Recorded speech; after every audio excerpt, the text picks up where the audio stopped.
Hello बच्चों, कैसे हो आप सब लोग। तो बच्चों आज हम बात करेंगे फिजिक्स के रिफ्लेक्शन चैप्टर के लिए जो मिरर इमेज डायग्राम आपसे पूछे जाते हैं एग्जामिनेशन में। आपको क्या किया जाएगा कि पोजीशन बता देगा, ऑब्जेक्ट को किस पोजीशन पर रखा गया है और उस पोजीशन के बिहाफ पे उसका मिरर इमेज डायग्राम आपसे पूछेगा। ठीक है, जो डायग्राम या मिरर फॉर्मेशन में कह सकता हूँ, इमेज फॉर्मेशन में इसको कह सकता हूँ। यहां से आपका 5 मार्क का एग्जामिनेशन में क्वेश्चन पूछा जाता है जिसमें कि आपको 2 कंडीशन देगा। उन दोनों कंडीशन से ही आपको उसकी क्या बनानी पड़ेगी, इमेज बनानी पड़ेगी, पूरा रे डायग्राम तैयार करना पड़ेगा और साथ के साथ उसकी नेचर बतानी पड़ेगी, साइज बताना पड़ेगा। तो आज की इस वीडियो में केवल हम यही सारी चीजें देखेंगे कि कॉन्केव मिरर में किस किस पोजीशन पर ऑब्जेक्ट को रख के उसकी इमेज की नेचर क्या होगी, इमेज का रे डायग्राम क्या होगा। तो चलिए फटाफट से आज की इस वीडियो को शुरू करते हैं।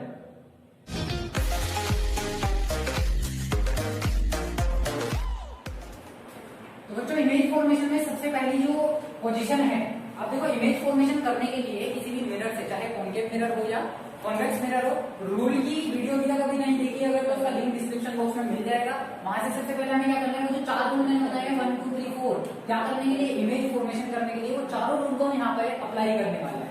वो चारों रूल ही फॉलो करेंगे और सारी क्या बनती चली जाएंगी, हमारे पास इमेज फॉर्मेशन होती चली जाएगी। इमेज किसकी बना रहे हैं हम, कोई भी एक जो ऑब्जेक्ट है उसकी क्या बनानी है, हमें इमेज बनानी है। और जब इमेज बनेगी तो उसकी पूरी फॉर्मेशन हमको दिखानी पड़ेगी कि कॉन्केव मिरर या कॉन्वेक्स मिरर में किस तरीके से वो फॉर्मेशन करता है। तो सबसे पहले मैंने ले लिया कॉन्केव मिरर। अब कॉन्केव मिरर में बहुत सारी पोजीशन हम लेकर के चलेंगे। हर पोजीशन अपने आप में एक इंपॉर्टेंट रोल प्ले करेगी, एग्जामिनेशन में कोई भी पोजीशन पेपर में पूछी जाएगी। ठीक है, तो फर्स्ट जो मैं ले रहा हूँ यहाँ पे, मैं ऑब्जेक्ट को ले लेता हूँ placed between focus and pole. मैंने कंडीशन दे दी है कि ऑब्जेक्ट को कहां रखा है, पोल और फोकस के बीच में रखा है कॉन्केव मिरर में। ठीक है, तो ये मेरे पास आ गया है कॉन्केव मिरर। कॉन्केव मिरर के पोल और फोकस के बीच में मैंने रख दिया ऑब्जेक्ट। तो सबसे पहले मैं आइडेंटिफाई करूंगा, ये मेरे पास आ गया सेंटर ऑफ कर्वेचर, ये मेरे पास आ गया है फोकस, ये मेरे पास हो गया इसका पोल और यहाँ पर क्या रखी है, पॉलिशिंग हो रखी है। तो ये क्या हो गया, कॉन्केव मिरर। अब क्या चीजें हमें याद करनी है, उन रूल्स को वापस से एक बार रिवाइज करना है। जो सबसे पहला रूल मैंने बताया था वो ये था कि अगर कोई light parallel to the principal axis आती है तो वो कहां से पास आउट होती है, फोकस में से पास आउट हो जाती है। यानी कि वो कुछ इस तरीके से जाएगी। अगर नीचे से आ रही है तो वो कुछ इस तरीके से जाएगी कॉन्केव मिरर के लिए। जबकि ये वाला कौन सा पॉइंट है, ये है फोकस पॉइंट है और ये सेंटर ऑफ कर्वेचर है। दूसरा मैंने बताया था कि अगर कोई लाइट कॉन्केव मिरर पे कैसे आती है, फोकस में से आती है, ठीक है, तो वो कैसे चली जाएगी, parallel to the principal axis चली जाएगी। जस्ट इसका उल्टा था, अगर कोई लाइट फोकस में से जा रही है तो वो parallel to the principal axis जाएगी। तीसरा मैंने क्या बताया था कि अगर कोई लाइट कॉन्केव मिरर के पोल पर कोई एंगल मेजर करते हुए क्या होती है, इंसिडेंट होती है, तो सेम एंगल के साथ क्या हो जाएगी, रिफ्लेक्ट हो जाएगी। और चौथा मैंने क्या बताया था कि कॉन्केव मिरर पर अगर कोई ऑब्जेक्ट इंफिनिटी पर रखा हुआ है, या चलो सेंटर ऑफ कर्वेचर वाला बता है, सेंटर ऑफ कर्वेचर से अगर कोई लाइट पास आउट होती है तो वो आफ्टर रिफ्लेक्शन सेम पाथ को क्या कर लेती है, ट्रेस कर लेती है। तो ये रूल्स को हम क्या करने वाले, यहाँ पे फॉलो करने वाले हैं। इन चारों रूल्स में से कोई भी 2 रूल में लगाऊंगा, क्योंकि मुझे क्या चाहिए, 2 लाइट चाहिए होती है, 2 रेज चाहिए होती है कोई भी इमेज फॉर्मेशन करने के लिए। Minimum 2 rays are required. पहली चीज हमें क्या पता चल गया यहाँ से कि minimum 2 rays are required, 2 rays are required क्या करने के लिए, for the formation of image. Image की फॉर्मेशन करने के लिए कम से कम 2 रेज मुझे चाहिए, 2 से ज्यादा हम कितनी भी रेज ले सकते हैं। तो मैं यहाँ पे 4 में से कोई सी भी 2 लेकर के चलूंगा। मैंने कहा कि जो ऑब्जेक्ट है वो कहाँ रखा हुआ है, पोल और फोकस के बीच में। पोल और फोकस के बीच में कहीं पे यहाँ रख दिया मैंने ऑब्जेक्ट, ये मेरा क्या रख दिया मैंने, ऑब्जेक्ट। अब ऑब्जेक्ट पर लाइट पास करानी है, लाइट पास करानी है तो वो कोई से भी 2 रूल्स के अकॉर्डिंग करूंगा। फर्स्ट वाला रूल मैं ले लेता हूँ कि अगर लाइट आती है parallel to the principal axis, कैसे आती है, parallel to the principal axis, तो रूल ये कहता है कि वो मिरर के फोकस में से पास होगी। तो मिरर के फोकस में से पास करा दूंगा, ये हो गई मिरर के फोकस में से पास। अब दूसरा रूल मुझे फॉलो कराना है, तो जरूरी नहीं है कि मैं यही वाला करूं कि फोकस में से लाइट आएगी तो वो parallel to the principal axis हो जाएगी, या फिर ये वाला सेंटर ऑफ कर्वेचर वाला। तो देखो अगर मैं सेंटर ऑफ कर्वेचर का करूंगा, हमें ये भी देखना होगा कि कौन सी इमेज फॉर्मेशन में कौन सा रूल एप्लीकेबल है या नहीं है। अगर मैं हमें सेंटर ऑफ कर्वेचर में से लाइट पास कराता हूं तो वो अपने पाथ को ट्रेस कर लेगी, जो कि पॉसिबल नहीं है। किसके लिए, इस वाली पोजीशन के लिए, बिटवीन पोल एंड फोकस के बीच में। तो हम क्या करेंगे, लाइट गिराएंगे कहां पर, पोल पर, कोई एंगल बनाते हुए। तो यहां से एक लाइट आई जो कि कोई एंगल बनाते हुए किस पर टकराई, पोल पर टकराई, और यहां से वो सेम एंगल बनाते हुए क्या हो जाएगी, रिफ्लेक्ट हो जाएगी। ठीक है, तो जितना एंगल यहाँ बनेगा उतना ही एंगल यहाँ बनेगा। अब ये दोनों लाइन एक दूसरे को कहीं भी कट नहीं करेंगे, ये एक दूसरे के पैरेलल चलती जा रही है यहाँ से। तो हम क्या करेंगे, इन दोनों लाइन को आगे बढ़ा देंगे। ये लाइन कुछ इस तरीके से आगे ऊपर की तरफ बढ़ेगी, ठीक है, और ये लाइन कुछ इस तरीके से आगे की तरफ बढ़ेगी। एक पॉइंट आएगा जहां पर ये एक दूसरे को क्या कर देंगी, कट कर देंगी। तो जिस पॉइंट पर इन्होंने एक दूसरे को कट किया वही पोजीशन क्या होने वाली है, पोजीशन ऑफ इमेज होने वाली है। तो यहाँ पर क्या बन जाएगी, इमेज बन जाएगी, जो कि कैसी दिख रही है, देखो ऑब्जेक्ट कैसा था, ए बी, छोटा था साइज में, लेकिन जो इमेज बन रही है वो कैसी दिख रही है, हमें काफी बड़ी दिख रही है, एनलार्ज दिख रही है। तो मैं इसको कह सकता हूँ ए डैश और बी डैश। तो यहां से एक रिलेशन मेरे को मिल जाता है, एक रिजल्ट मुझे मिल जाता है। रिजल्ट क्या होने वाला है, देखो रिजल्ट में क्या लिखेंगे कि सबसे पहली चीज जब हम ऑब्जेक्ट को प्लेस करते हैं बिटवीन पोल एंड फोकस के बीच में, तो सबसे पहले हम बताएंगे पोजीशन। क्या बताएंगे, पोजीशन ऑफ इमेज। हमेशा किसकी बात कर रहे हैं, इमेज की बात कर रहे हैं। पोजीशन कहां मिली है मेरे को, ये सेंटर ऑफ कर्वेचर हो गया, फोकस हो गया, ये पोल हो गया, यानी कि पीछे का जो पार्ट बचा उसको हम बोलते हैं बिहाइंड द मिरर। पोजीशन कहां मिली, behind the mirror, behind the mirror. दूसरी जो चीज हम क्या बताएंगे यहाँ पे, नेचर बताएंगे। नेचर कैसी हुई इस इमेज की, जब मिरर के पीछे बन रही है तो ये केवल एक अकेला केस है कॉन्केव मिरर के केस में, जहां पे इमेज बनती है वर्चुअल और इरेक्ट। वर्चुअल के साथ साथ कैसे बनती है, बिल्कुल सीधी। तो वर्चुअल और इरेक्ट क्या हुई है, इसकी नेचर हो गई है। तीसरी चीज और हम क्या बता सकते हैं, इसका साइज। तीसरी चीज क्या बताएंगे, size of the image. Size of the image कैसा हमें दिख रहा है, बहुत बड़ा दिख रहा है ना, इनलार्ज दिख रहा है। तो हम क्या बोलेंगे, हाईली इनलार्ज, हाईली इनलार्ज।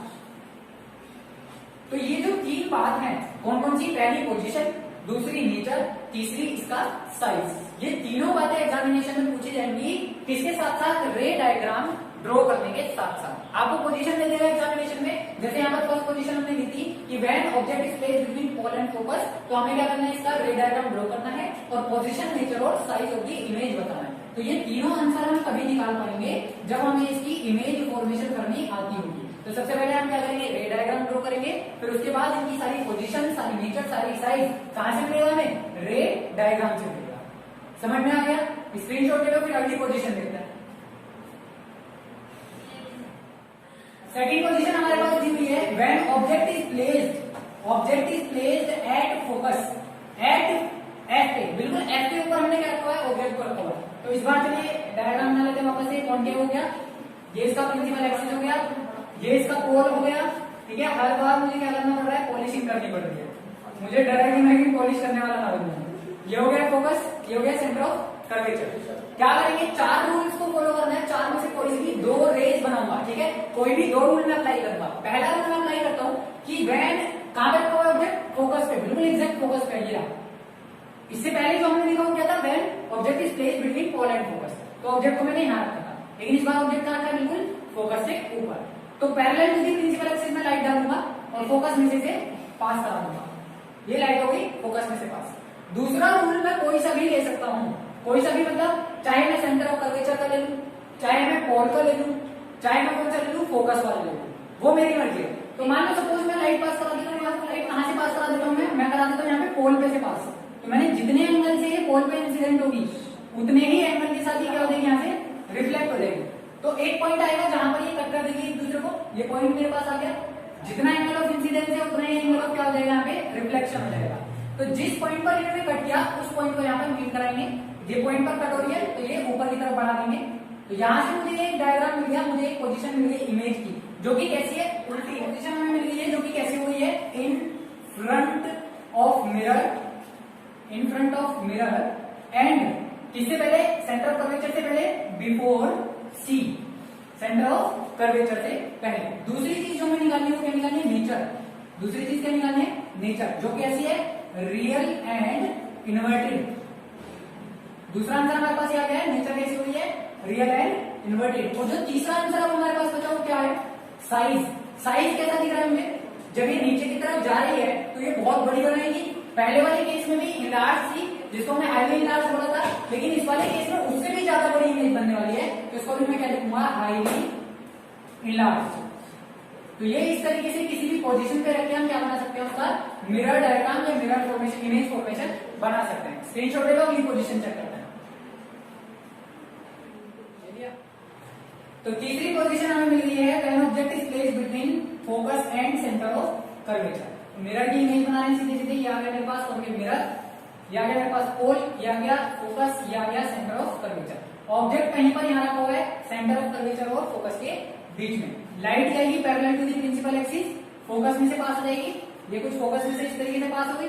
दूसरा रूल अप्लाई कर दो, कौन सा, पोल पे डाल देता हूँ लाइट को यहाँ से, तो लाइट आई पोल पर टकराई, जितने एंगल पे टकराई उतने ही एंगल के साथ क्या हो जाएगी, ये पीछे की तरफ स्ट्राइक होते हुए पीछे की तरफ जाएगी। तो एंगल सेम बनाएंगे, कुछ ऐसा बनेगा, जितना एंगल ऑफ इंसिडेंस है उतना ही एंगल ऑफ रिफ्लेक्शन होगा। तो सी से कहां बन रही है, देखो परे बन रही है, यानी कि beyond the C, beyond the सी हो गई। तो इसकी जो इमेज की पोजीशन है वो क्या मिल गई है मेरे को, पोजीशन ऑफ इमेज हमें मिल गई है बियॉन्ड सी। दूसरी जो चीज है वो क्या है इसकी, नेचर। नेचर कैसी है, एक तो रियल है, दूसरी चीज इन्वर्टेड है। तीसरी जो चीज है जो हमसे पूछी जाएगी एग्जामिनेशन में वो क्या है, साइज ऑफ द इमेज।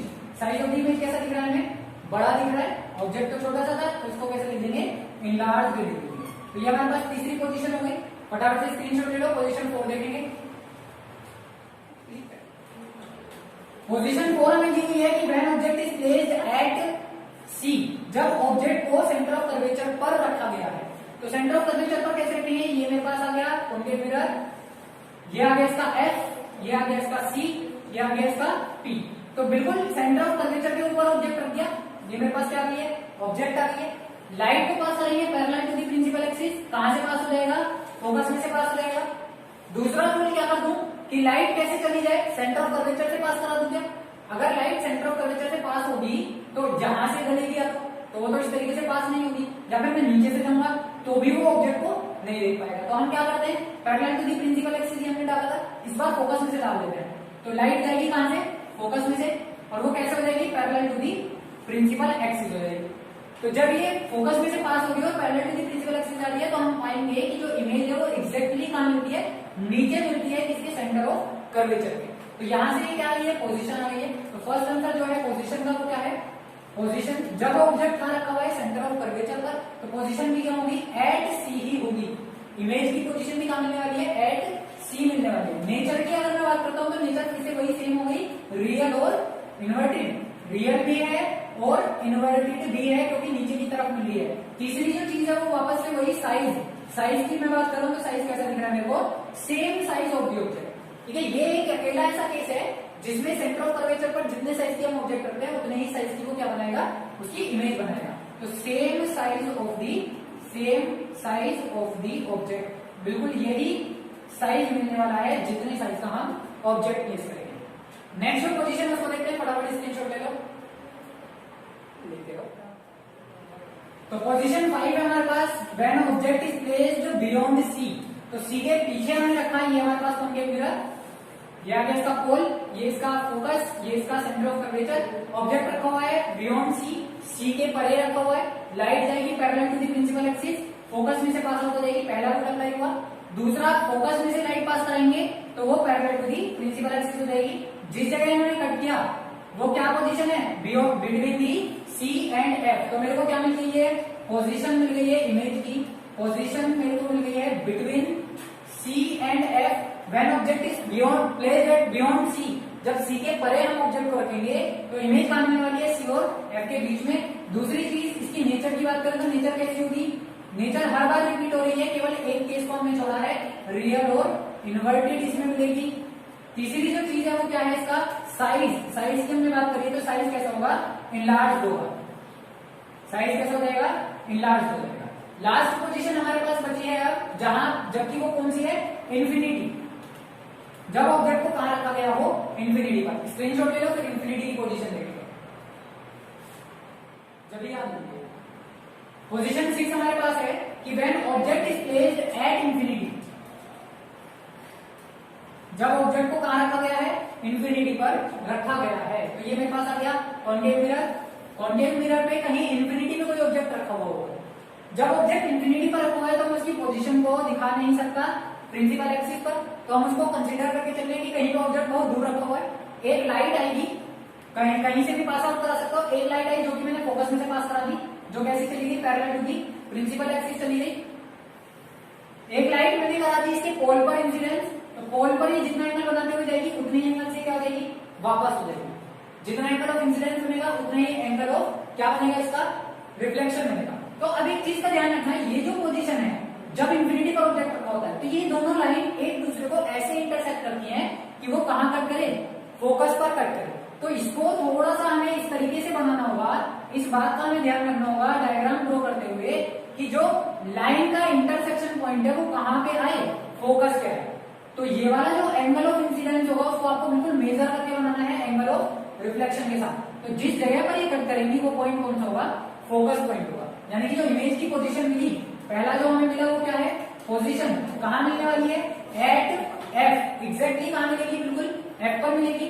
जो दूसरी चीज हमने निकाली वो क्या है, इसकी नेचर, और नेचर इसमें भी कैसी दिखाई दे रही है, रियल है और इन्वर्टेड है, हमेशा कैसी दिखाई दे रही है, उल्टी और वास्तविक। और तीसरी जो चीज हम देख रहे हैं वो है इसका साइज।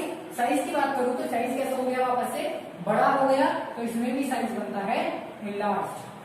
तो ये थी 6 पोजीशन। कॉन्केव मिरर के केस में जब हम डिफरेंट 6 पोजीशंस पर ऑब्जेक्ट को रखते हैं तो उसकी मिरर इमेज डायग्राम कैसे बनता है, क्या उसकी इमेज की पोजीशन है, क्या उसकी इमेज का साइज है, और क्या उसकी नेचर है। यहाँ से बोर्ड के एग्जामिनेशन में 5 मार्क्स में 2 क्वेश्चन पूछे जाएंगे, जहां पे आपसे केवल डायग्राम ड्रॉ करवाएगा और इनकी नेचर को पूछेगा, पोजीशन और साइज को पूछेगा। तो नेक्स्ट वीडियो में हम देखेंगे कॉन्वेक्स मिरर के लिए क्या मिरर डायग्राम होता है, कैसे हम उसकी इमेज फॉर्मेशन करते हैं, क्या क्या उसके केस हैं। तब तक के लिए आप लोग पढ़ते रहिए और बढ़ते रहिए। चलो